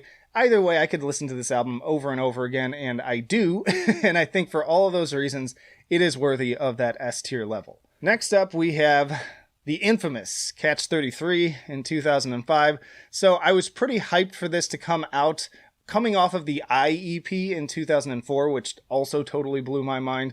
But as many of you know, I was pretty disappointed with the final results. I've talked about this quite a bit if you're a regular viewer of the channel. But I got enough comments on the previous video telling me I'm wrong, so I gave this one another shot, as I always do when I re-listen to these. I mean, I've listened to it quite a few times, but I very recently gave it another good old college try to appease the mob and see if maybe I would finally change my mind. Now, I will say I enjoyed portions of it more than previously, and it definitely gets me banging my head, but for the life of me, I still cannot understand the people that call this their best album, and they are out there. There's quite a few of them. For those not familiar, this entire album is also built as one long arrangement, like the IEP was, just broken up into, I guess, what you could call sort of movements. But ultimately, so much of it just feels so repetitious and even downright boring in the quiet sections, which actually feel completely unnecessary to an extent, at least with how long they go on. There are admittedly some solid performances on here, and it's not without its moments.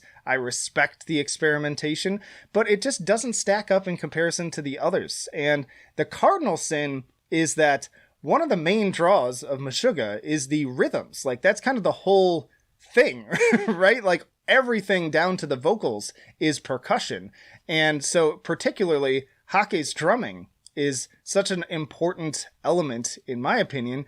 Yet this album utilizes fully programmed drums from the drum kit from Hell, which, in my opinion, makes it feel kind of soulless and robotic. As far as favorite moments, Disenchantment is a good start that gets me grooving, Entrapment is pretty decent, and also the parts of In Depth are pretty fun. It's a cool idea and fitting for the band as a concept in theory, but in execution, it just doesn't stick with me or keep me coming back. It almost feels like a meme on how people who don't like Gent feel about Gent, in a way. I see about a 50-50 response on this one, like half of fans seeming to think it's a masterpiece, and others like me who don't have much love for it at all. I'm still gonna leave it at C tier. But next up is Obzon in 2008, another fantastic album, one that I would consider to be one of their best.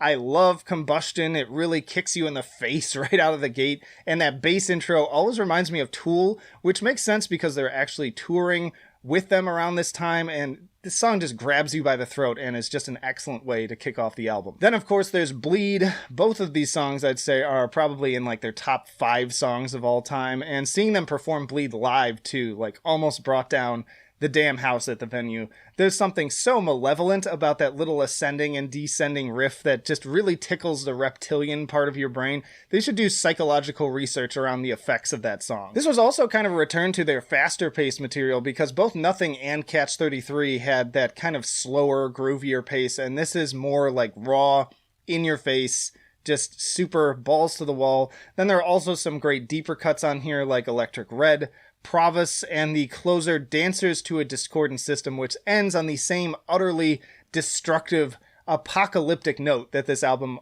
opens up on. A little bit of trivia for the title, if you didn't know, it's supposed to be a combination of obscene and zen, and it's supposed to be a play on the idea that kind of as a society, we've developed this zen with the obscene things out there. All around, just a really great outing, often named as a top choice among fan. For me personally, it's not my number 1 or even number 2, but it's definitely in the top 3. I had originally put this at A tier, but I'm going to go ahead and graduate it up to S tier. It belongs there. Next up is Kolos in 2012. So I have only heard a handful of people truly give this album its due, and I just don't understand why, because cover to cover, every song on this album could be a single. Like, I'm at least happy to see that people in my audience seem to be giving this album the credit that it deserves, but on the whole, I see a lot of naysayers, but to me, this album has this level of consistency that, in my opinion, is actually unmatched by any of their other albums. And much like Nothing, you again get this kind of variety in terms of paces and textures to really mix things up.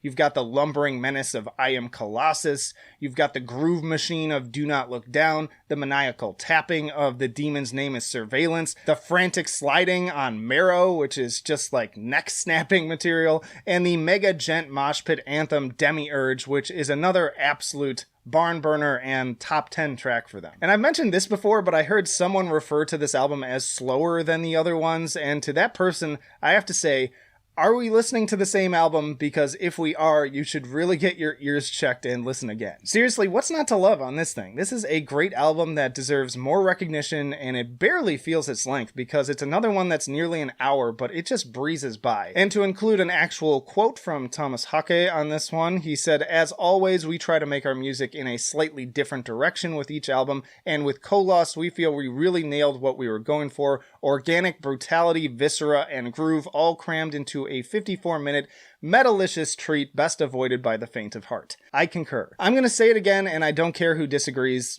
This is their best album. S tier. Which brings us to The Violent Sleep of Reason in 2016. So this one is interesting in that it is actually recorded live as a band all together instead of the typical recording of these separate parts and then kind of copy-pasting them together, which I think is pretty impressive in its own right. And especially within that context, I gotta say, I just don't understand some of the opinions I heard about this album either when it came out. Like, critics mostly seem to really like it, but I heard a lot of fans calling it dumbed down and not as good as the other albums, and again, I just don't understand that. If anything, it only gets better with each listen, and I've spun it a couple more times in preparation for this and after listening to the latest album, and there are some real slappers on here like Monstro City, which just has this demented groove to it, Clockworks, Ivory Tower, Born in Dissonance, Nostrum, which also has one of their most wicked solos to date, amazing drumming as well, which is pretty much a given, but again, especially with how this was recorded, it's pretty damn inspiring, especially from a guy who's getting on in years at this point. And another album where there's really not a bad song. I might even go out on a limb here and say some days I actually think it may even be a little bit more consistent than Obscene, even if it doesn't have quite as high of highs. And the last two tracks are maybe slightly weaker, so it doesn't finish quite as strong. Still very engaging too, again, in spite of the nearly 1 hour length. So to the naysayers out there, you really ought to re-listen to this album. It's not as good as Kolos, not as good as Nothing, but it's still worthy at least of a B+, I would say. And then that all brings us to Immutable in 2022. So right from the start, Broken Cog actually got me pretty excited on my first listen. It's a pretty stripped back start-stop groove that could basically serve as like a facsimile of their entire sound, but something about that simplicity matched with the production choices, the whispery vocals, and the overall atmosphere are very reminiscent of the Nothing era, which definitely gave me a wave of nostalgia. And I'd say a lot of that vibe actually carries over to much of the album with tracks like The Abysmal Eye, which has more of a jangly, tremolo-focused riff alongside those eerie, atmospheric atmospheric sustained guitars in the background, and the first of a few very classic era chaotic guitar solos. Or Kaleidoscope and The Faultless, which arguably have the most infectious grooves on an album that is absolutely packed with them. It's that same kind of approach where there is a pretty specific through line to the overall aesthetic, but they manage to provide enough variation to the guitar patterns to give most songs a pretty specific personality. Certain tracks also bring that Obscene energy, like Light Shortening the Fuse, which has a hook that reminds me a bit of a slowed down version of Combustion, and Ligature Marks, which feels like a cross between a chunky Nothing era head bobber with a bit of the title track from Obscene. I'd put the chuggy Phantoms in this category as well. And then others like God He Sees in Mirrors and Armies of the Preposterous almost feel like they're reaching back to Chaosphere. There are some marks of returning experimentation here and there as well. I feel like it's been a while since we got some vocal variation, but I've already mentioned the whispery moments, and then on The Faultless, we also get one of their creepy kind of spoken word sections where the voice sounds like it's been maybe pitched down. Like I said in my early impressions video, I'm getting some Buffalo Bill vibes. It rubs the lotion on its skin or else it gets the hose again. Then there are some slight musical detours with another one of their minimalist and vaguely unsettling closers,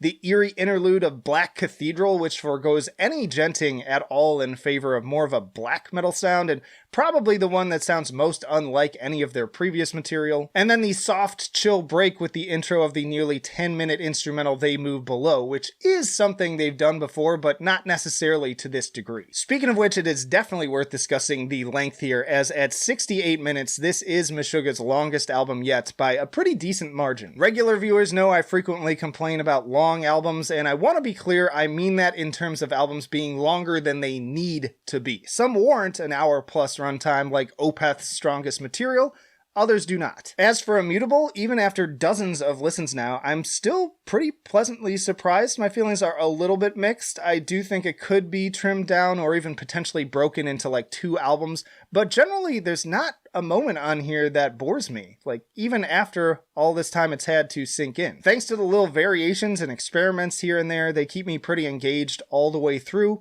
That said, if you are new to the band or already don't care for them, this may be a bit much for you. In regards to the writing process, Martin stated that they wanted to make an album with as few restraints as possible, as cool an album as possible, have no anxiety about it, and see it as an opportunity, and I think that this material certainly reflects this. At this point, it may not have some of the focused punch of my overall favorites, but I'm still feeling pretty high for this one. If I were scoring it for a review, I'd also give it about a B+, but I think within the context of this tier list, I'm actually going to put it at A tier.